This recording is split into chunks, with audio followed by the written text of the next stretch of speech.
This was the infamous Sea of Mountains that stood squarely in the way of the Canadian Pacific. Breathtaking scenery, but no place to build a railway.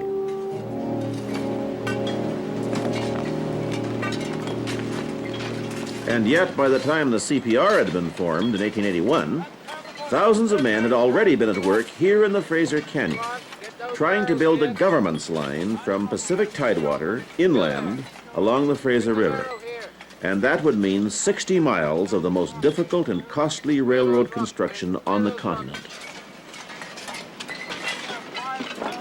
They'd started the toughest section first, near the town of Yale. But even after a year, they hadn't laid a single mile of track.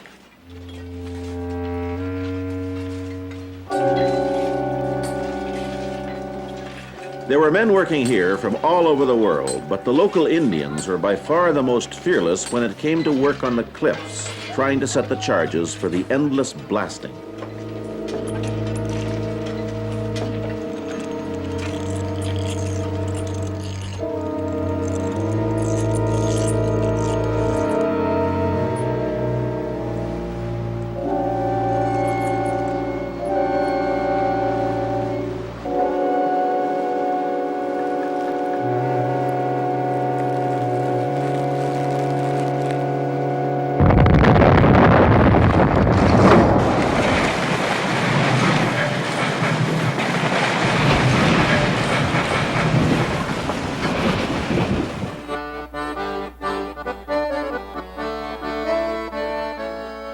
Reinforcements kept coming up the Fraser to bolster the assault upon the unyielding rock of the canyon. Steamers could make it upstream from the coast as far as Hell's Gate. That was about 15 miles above Yale, the little mining settlement that was the headquarters of construction. Day and night, the roar of explosions reverberated down the canyon. But nobody in this town paid very much attention, because here in Yale there were other sounds just as loud and just as constant.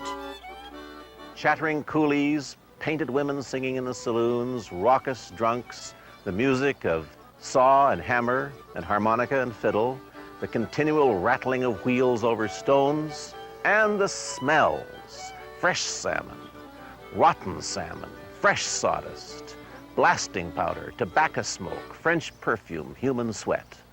The local paper claimed that in this town there were more saloons per acre than in any other community on the whole continent. So you see, it was a real rough and tumble, frontier, Wild West type of town, except for one very Canadian thing. They shut all the saloons on Sunday. Let's have that one down. Come on, clear them out there. But the railway went on 7 days a week, 24 hours a day. In the first mile and a half out of Yale, the men had to drill 4 tunnels out of solid rock, and it took them 18 months working around the clock to do that. Everybody take cover! Take cover! Hurry! Move it along there. Chop, chop.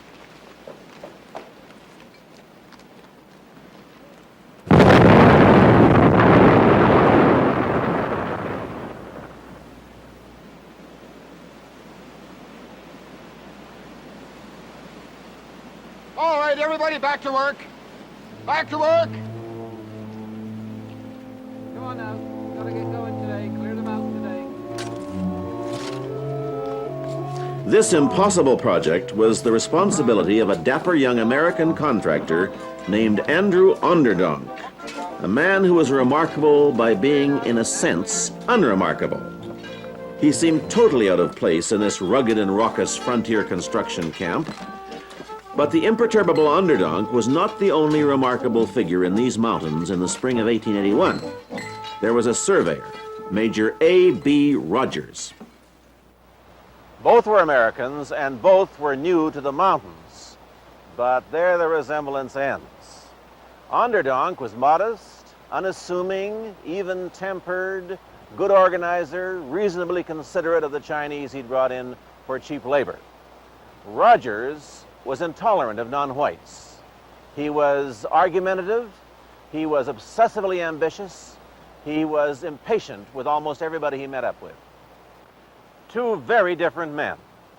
But once Onderdonk and Rogers got to work, British Columbia's sea of mountains would never be the same again.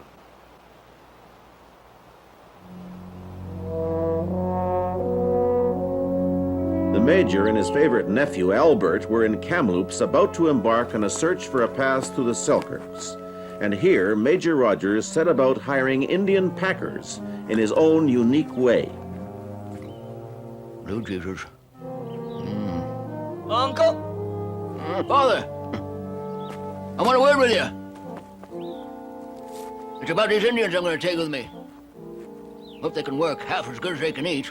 The flesh must be fed, Major. No, don't worry. I know what I'm doing. Got plenty of beans. Good enough for any white.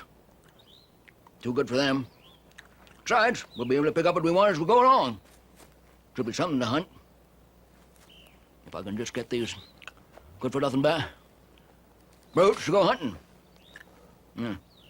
Take my word, Father. I know what they're like. They're all the same. They're good people, Major. Pious people. Good. Good and hungry. Any one of them can out-eat any two white men. Any white men can outwork any two of them. That's why I made my deal with Chief Louis. We're gonna make them work. Starting tomorrow, Uncle's gonna take them up into the hills and see how far they can travel with a 100-pound pack. And see how much grub it takes to get them that far. But, Father, there's something I want you to look after for me. By all means. Good. I aim to send a letter back with every man. Want you to read those letters. And any man who doesn't get a good report is not to get a penny of his wages. You'd make them go on a journey like that for nothing? Well, they'll get what they deserve. 100 lashes on their bare backs if I don't send a good report. But I couldn't do that. You don't have to do a thing. Chief Louis is going to use a lash. He's agreed to that. And I'm going to leave the money in your keeping. If they don't earn it, well, you can use the money for this rig. Well, I suppose money for the church is the same thing as money for my flock. Rogers was a prairie surveyor and a fighter of plains Indians, just as out of place in this harsh mountain country as the well-dressed Onderdonk from New York.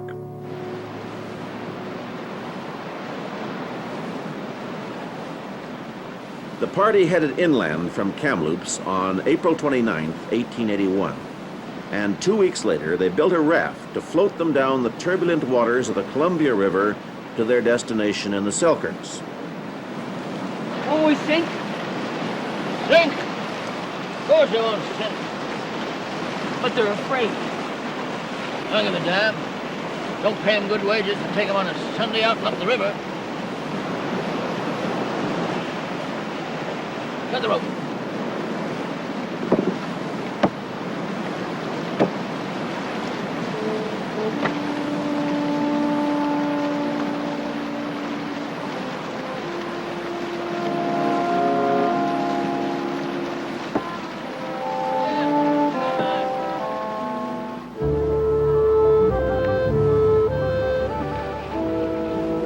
It was entirely typical of Major Rogers' reckless and stubborn approach to the mountains that he decided to travel like this, bobbing around in the freezing waters of one of the most treacherous rivers in the West, with its torrents swollen by spring floods.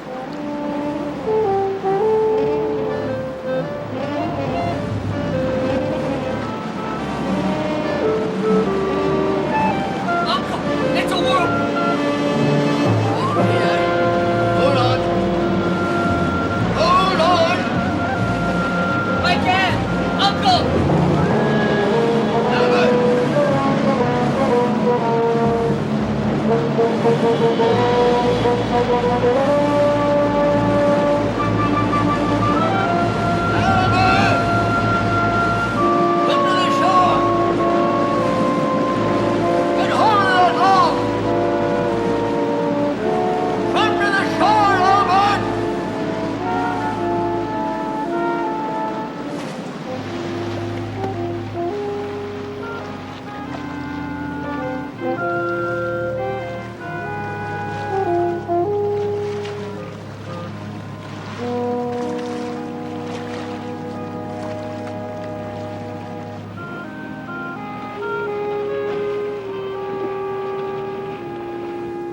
I don't think I'd have wanted to work for Major Rogers. He was a cantankerous old son of a you-know-what.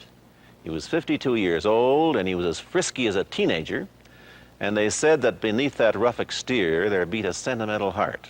Well, maybe. But he treated his men very badly, and he didn't feed them very well. The truth about Rogers was that he was opposed to food. He thought that too much food was bad for you. He used to say, give Rogers 6 bacon rinds and 5 chunks of chewing tobacco, and he can go on for 2 weeks. Actually, what he ate most of the time, and what his men were forced to eat, was beans with a little bit of bacon. Beans, beans, beans, 3 times a day, and not too many of them. On this particular expedition, the provisions were very scanty. Against all advice, Rogers had clung to his conviction that he could hunt game along the way.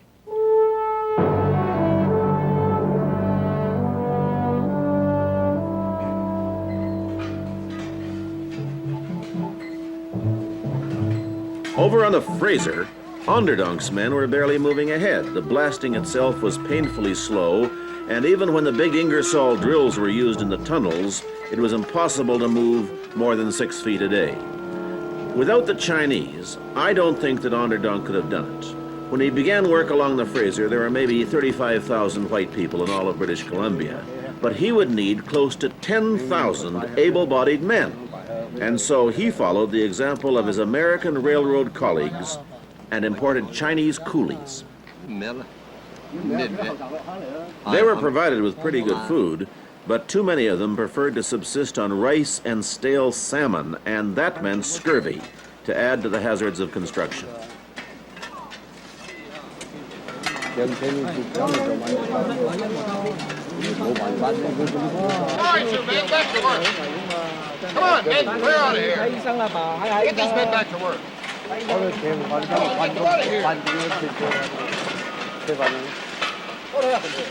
The usual. Last night was rock fall. His leg is broken. Well, get them back to work. Good morning, Mr. Onderdonk.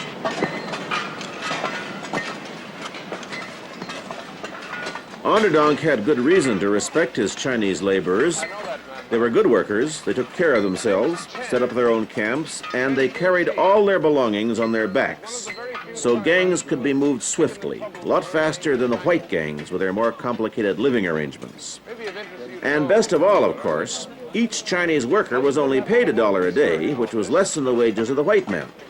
So for practical reasons, if for nothing else, Onderdonk had a genuine concern for his Chinese coolies. Yes, sir. But you know, Mr. Onderdonk, it's a bastard having to worry every day just whether these men are going to get out of here alive. I know, but that's part of your job, Miller. There's been some confusion recently in the press. What about? Regarding the question of fatalities on the road. I don't know if you realize it, but I keep a tally of my own. If I remember rightly, we lost 5 men last week, 2 whites and 3 Chinese. This was in your section. But the Sentinel only reported 2 deaths, and both men had remarkably Anglo-Saxon names, didn't they? Oh, yes, sir, but Now, I don't want an explanation. I just point it out as a matter of interest.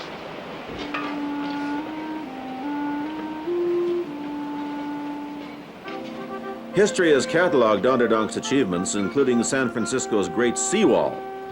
But when it came time to put names on the Canadian map, only one major name connected with a railway was missed out: Onderdonk, a man who was responsible for one of the toughest pieces of construction on the entire transcontinental line.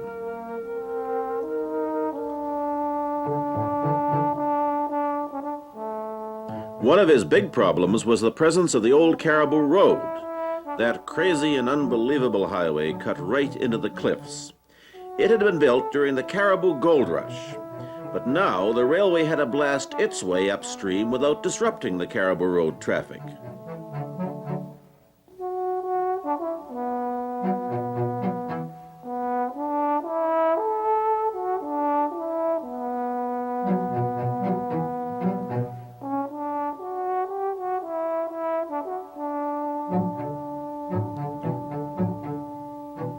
Another of Onderdonk's problems was labor. He was asking men to come all the way to the wilds of British Columbia for wages lower than those being offered in the more settled territories of the United States. Fortunately, by 1881, he'd managed to import 1,500 Chinese from American railway construction sites to help out with the horrendous job of trestling and tunneling the line up the canyon.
Is anybody still in there? Did everybody get out?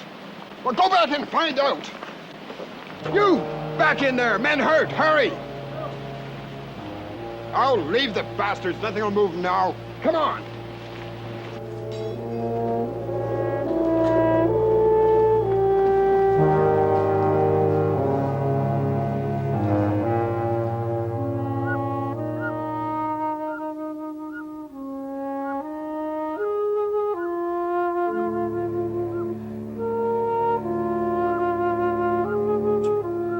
By now, Major Rogers' rafting expedition had reached the Selkirks, and the long climb up one of the valleys had begun. All right. Straight through. Straight through? But Uncle, couldn't God you damn it, Albert. I know what I'm looking for. It's right through there. Come on, get up. Come on. Don't get anything by sitting on your ass.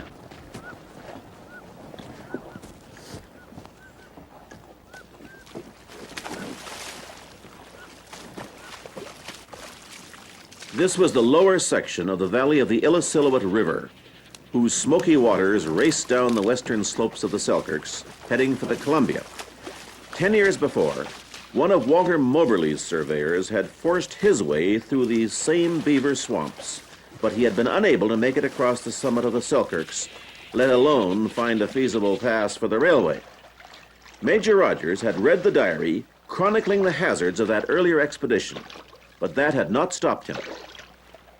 Uncle. Come on, Albert, you flaming idiot. You got better things to do than to look at the flaming scenery.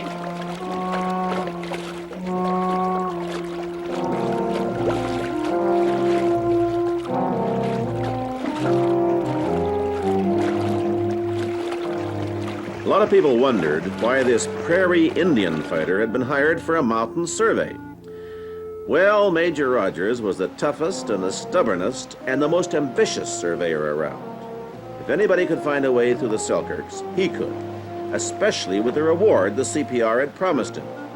In addition to a $5,000 bonus, the name of Rogers would be immortalized on the map if this magnificent valley did turn out to lead to a pass through the Selkirks.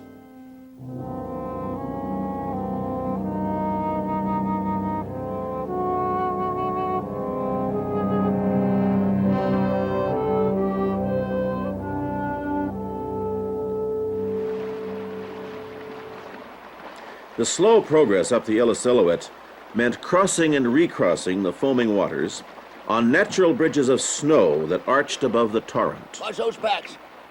Mind you don't fall through. I don't think they want to fall through, Uncle. Shut up, Albert.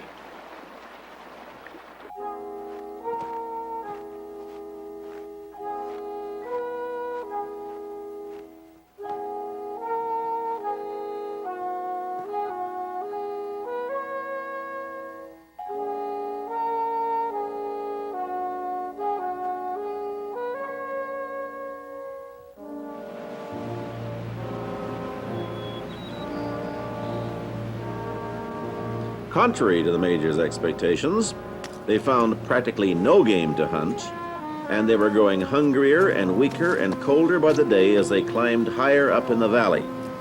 But there was that dream of a pass bearing the name of Rogers. Albert, we ain't ever gonna see the likes of this journey again. You know that? Yes, Uncle. You see those tops out there? That's the Selkirk Mountains, spreading out far and wide. Oldest mountains we got. Yes, sir. Older than the Rockies, older than the Monachees, older than almost anything you can put your mind on. Some say it's the backbone of the whole continent. Where we're standing right now is as old as God himself. You know that? No, sir. Well, it is. I can know another. No, sir. Gonna be through there. Somewhere. Till I find a way for this dang blasted bitchin' railroad. Right through there. Somewhere's the way. Some crazy valley's gonna open up wide and long. By jumping Judas H. Priest where it does, we're gonna be there. Rogers Way. Hey, boy! An ink as black as a man can buy. You want some coffee? Wonder what those Indians are gonna find for a seed. Nothing. Because there is nothing. Well managed. Rogers Way. The Selkirk Mountains, a vast island of forest and rock and snow and ice, almost completely surrounded. On that side by the Columbia River, and on the other side by the Kootenai River. 300 miles long, eons older than the Rockies, which are over to the east, and directly in the path of the CPR. To get around them to the north would add 80 miles to the line. To get around them to the south would take the railway into American territory. So far, nobody had been able to find a pass through those mountains. To find such a pass would be the challenge of a lifetime, and that was a challenge that Major Rogers could not resist.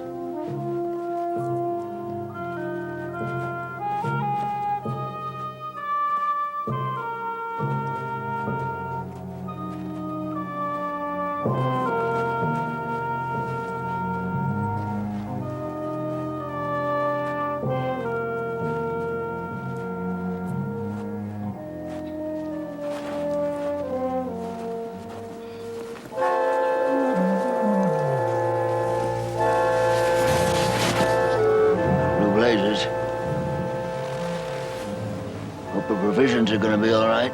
I'll help them. Albert, come back here, you idiot!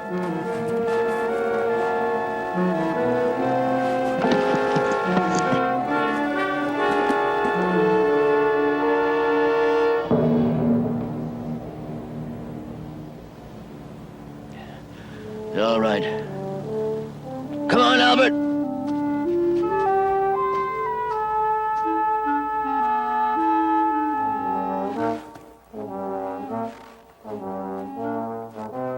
Finally, they reached the divide. They stood high on a peak that was less than a mile from a hidden notch in the mountains, with only 18 miles of downhill exploration left, down the other side of the Selkirks. Success was literally just around the corner.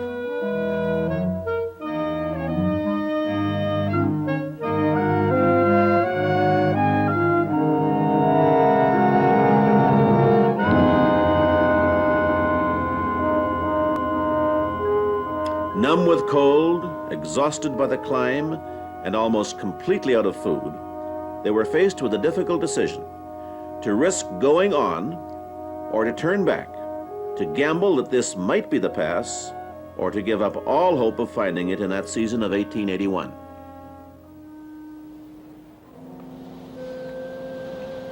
She sure is a pretty sight.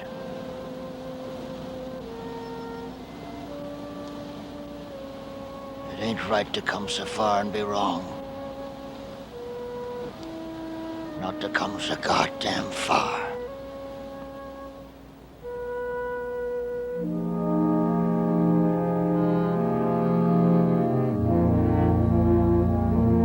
Even for the reckless Major Rogers, there was only one thing to do: turn back.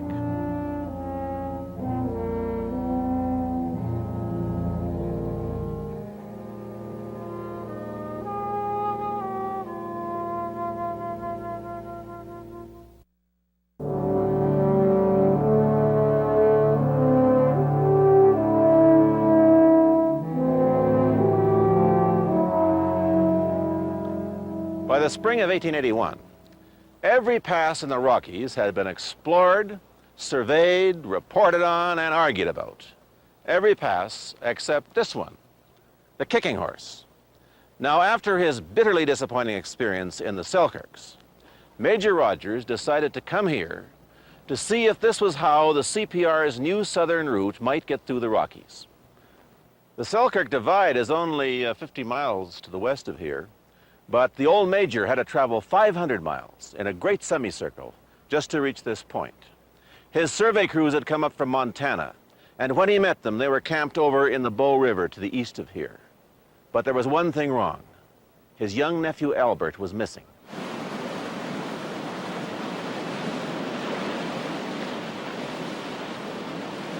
Rogers had sent a 21-year-old boy to do what no white man and possibly no Indian had ever done before: to travel up the western slopes of the Kicking Horse Valley and to rendezvous with the Major and his surveyors on the east of the Divide.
Now Albert was close to starvation, he was lost, and he had no idea how near or how far help might be.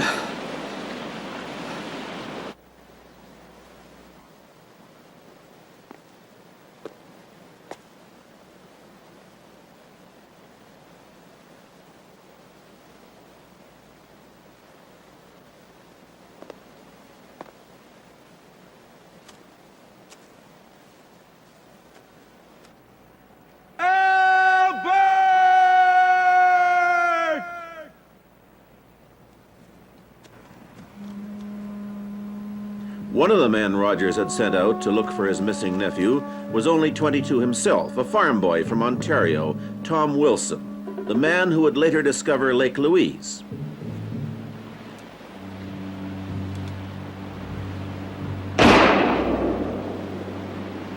Wilson had been scouring the valleys for days, listening in vain for an answering shot.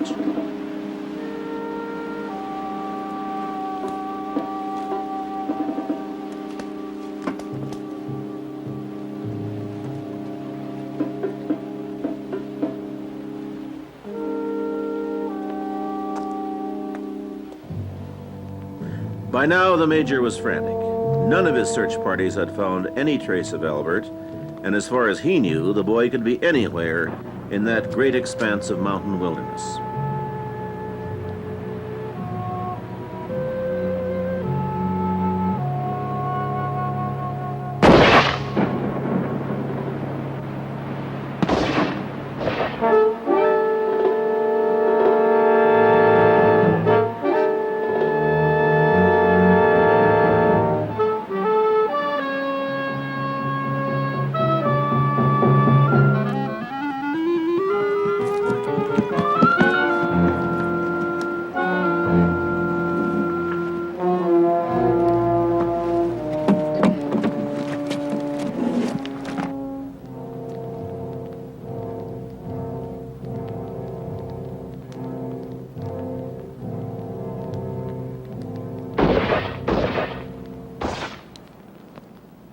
Blue flaming Jesus.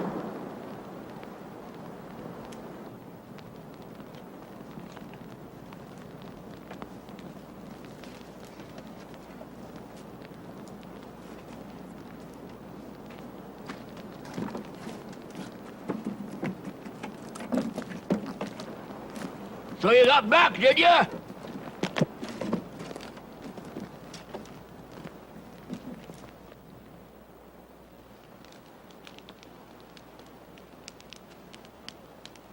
You all right, you damn little cuss?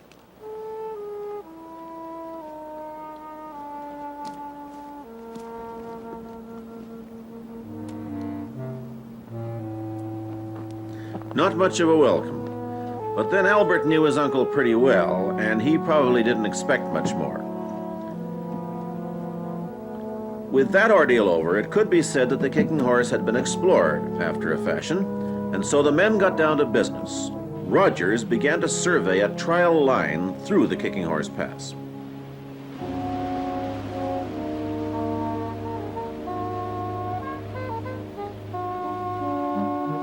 The Major became passionately devoted to the Kicking Horse. If the CPR wanted a southern route through the Rockies to match their new line across the prairie, then as far as Rogers was concerned, this was it.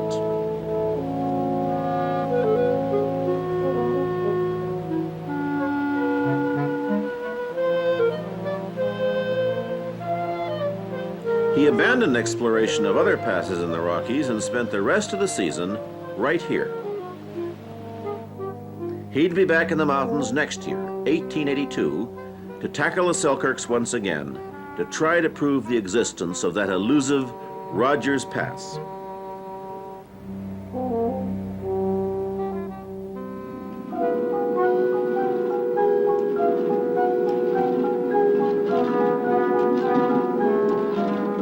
Winter came, but that didn't stop construction on the Fraser.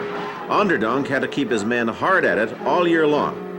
By the end of 1881, he'd managed to push construction another 20 miles up the canyon.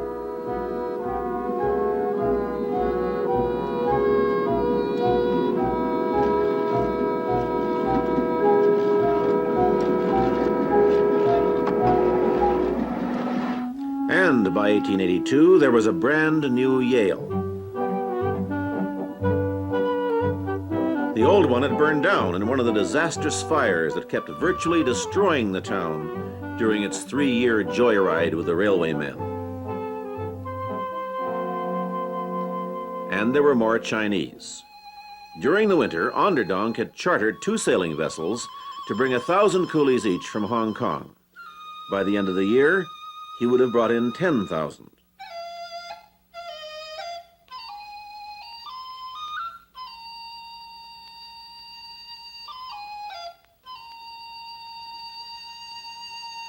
Each worker dreamed of amassing a minor fortune, $300 American, just enough to buy a farmer financial independence back in China. But with low wages and layoffs and sickness and company store bills, many never made it back home.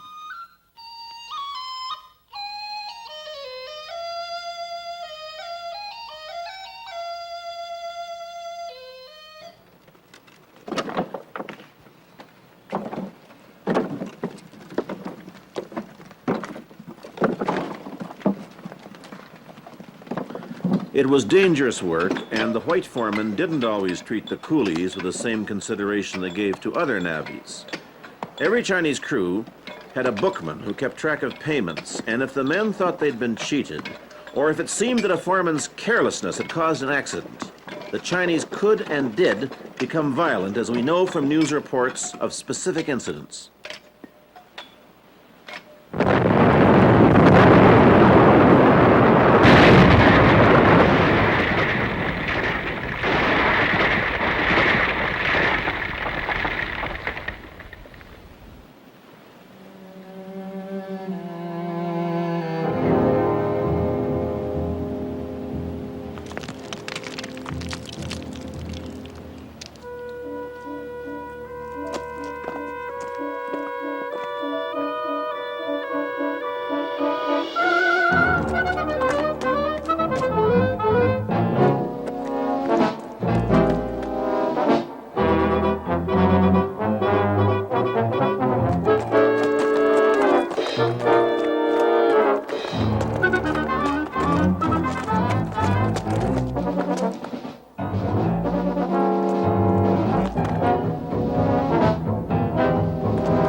All this time, over on the prairie, Van Horn was charging towards his goal of 500 miles of track in a single season. The distance between Van Horn and Onderdonk was only a few hundred miles, but if you sent a letter from Yale in British Columbia to the end of prairie track, it would have to be detoured down the Pacific coast, across the United States, up to Winnipeg, and then west again, a distance of 5,000 miles.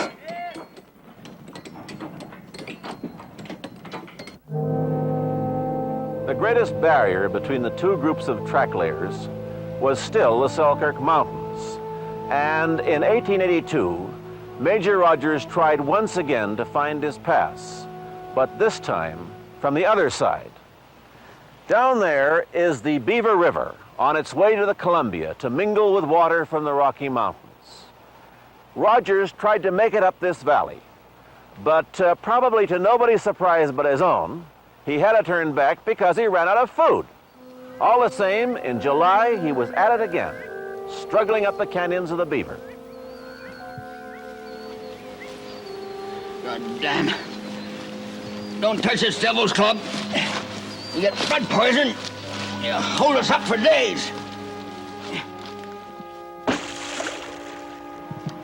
With a white companion and some Indian packers, Major Rogers set off through the lush greenery that lined the Columbia Valley.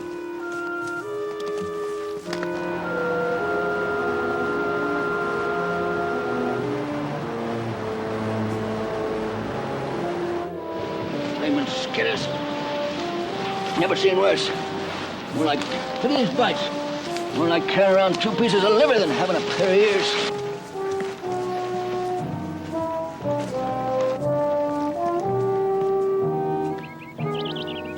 Here, before the railway builders helped destroy it, was some of the loveliest scenery in the mountains.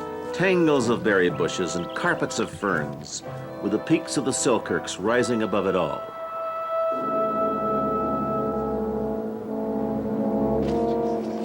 It was undeniably beautiful, but the growth was so thick that the party could make little more than 2 miles a day in places.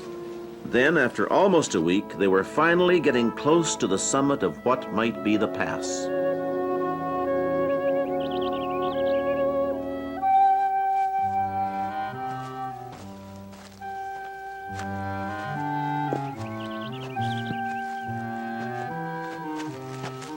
Rogers' hope was to catch sight of the mountain he'd stood on just a year before, towering above the broad valley that he believed was his pass.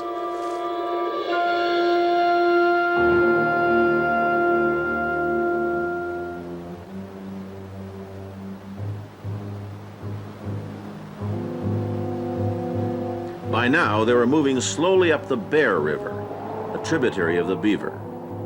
And at last, Rogers could see it. The peak that had defeated him in the summer of 1881, and the pass that everybody had declared could never be found.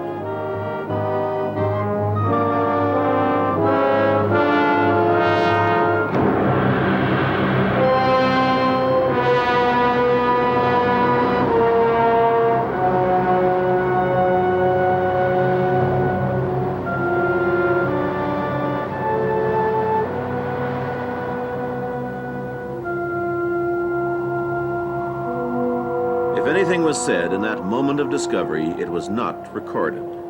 It may be that for once in his life, Major Rogers was speechless.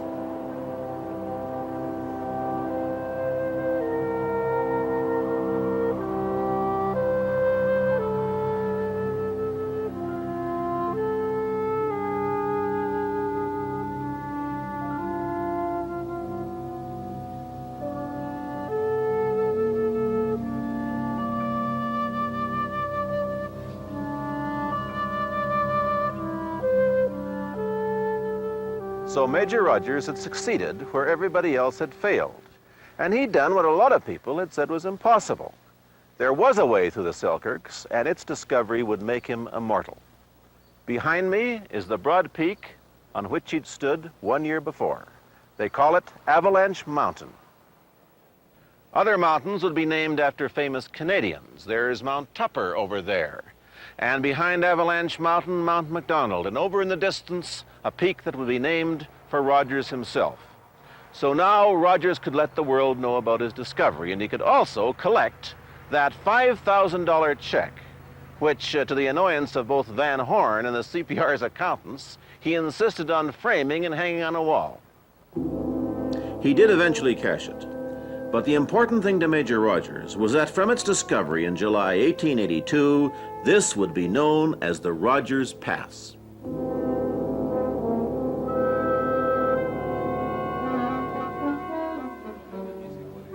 By the next year, 1883, tracks were still inching up the Fraser, and Andrew Onderdonk was in trouble. It had cost him an extra $2 million buying out lower bidders just to obtain his contracts, and the construction here was incredibly expensive. The Chinese probably saved him between $3 and $5 million, but now he was showing a loss on his books of $2.5 million, and there was little hope of getting the government to increase the value of his contracts.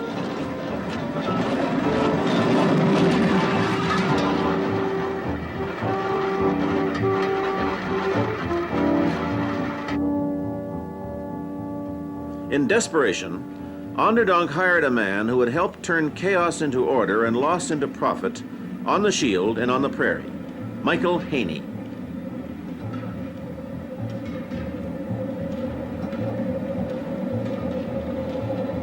It's not the necessity of trestles that bothers me, but the process of getting here. What slows us down is having to cut them fresh at each new bridging point. Oh, I agree. It's the labor that's costing it. The labor and the waste of time having to stop and cut and trim. But it's unavoidable. It has to be done. Suppose we built us a trestle factory. Suppose we made up all the timbers in one place. Eh? Somewhere back down the line. Make 'em all to order and ship 'em up ready for assembly. Pre-measured, pre-cut, and numbered according to plan. Then all of our men, Mr. Onderdonk, all of our men, all they'd have to do is construct the road. Here's another situation, Mr. Onderdonk, and I see no reason why we shouldn't go for the same answer. An explosives factory for dynamite or nitro. Make our own. Then we don't have to wait for it all to come up from the coast. That way, nothing will hold us back with the blasting either. I have a feeling, Mr. Haney, that when we got a hold of you, we got hold of the right man. Thank you.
He's on a little ledge over the river.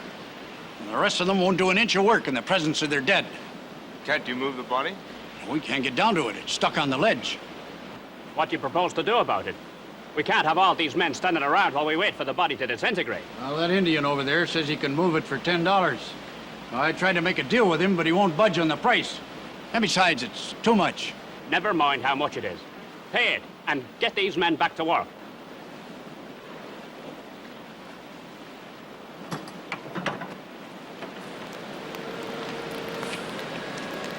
I'll be with you in a minute. I understand Mr. Chen is ill. Yes. May I see him? Yes, Mr. Onderdonk. Thank you. What's wrong with him? Chen has scurvy.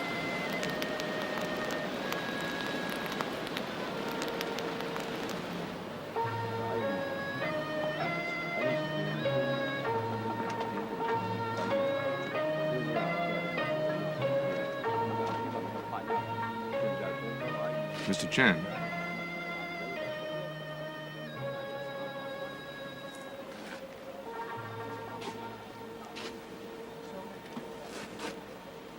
How many times do your people have to be told there is better food in the camps? Fish and rice isn't enough. I told your people that when I brought you in here. We are Chinese. You are English.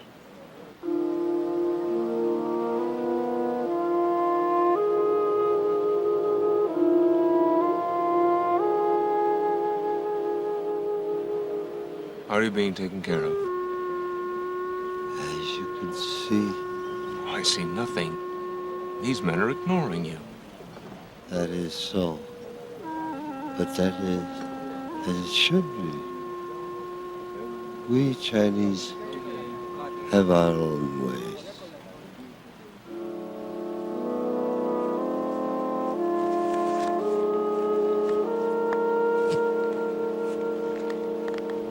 You are speaking English with me, Mr. Chen. And that's not one of your people's ways. Perhaps that is because you're an ignorant man, Mr. Underdog, and do not have the guilt of Chinese.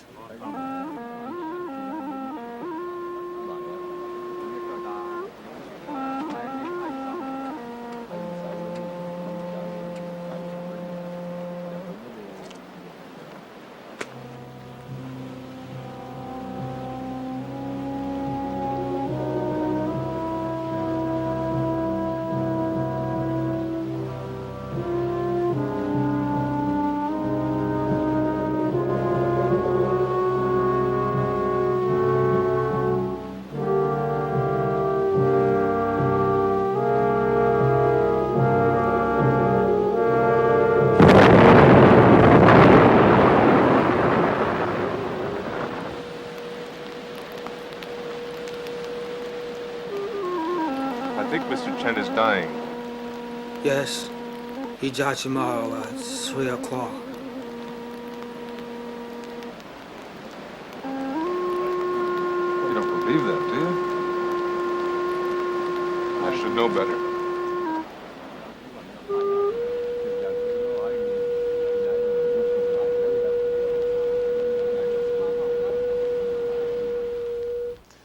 So the railroad took its toll, and the troubles of many a coolie ended in one of the graveyards here along the Fraser Canyon. But Andrew Onderdonk's troubles only got worse. In spite of cheap Chinese labor and Haney's cost-cutting, he was in serious financial difficulties by the fall of 1883. He decided to go to Ottawa to try to raise some extra money on his government contracts. When he reached Victoria, a creditor served him with a writ. It was 2 o'clock in the morning. He was on a boat that was about to leave for San Francisco. And so the city was treated to the spectacle of the province's biggest employer of labor being hauled off the ship and into jail.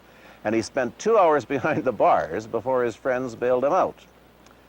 But the big question late in 1883 had to do with the whole railway. Costs were mounting and construction was slowing. Onderdonk's friends had come to his rescue, but who was going to bail out the CPR?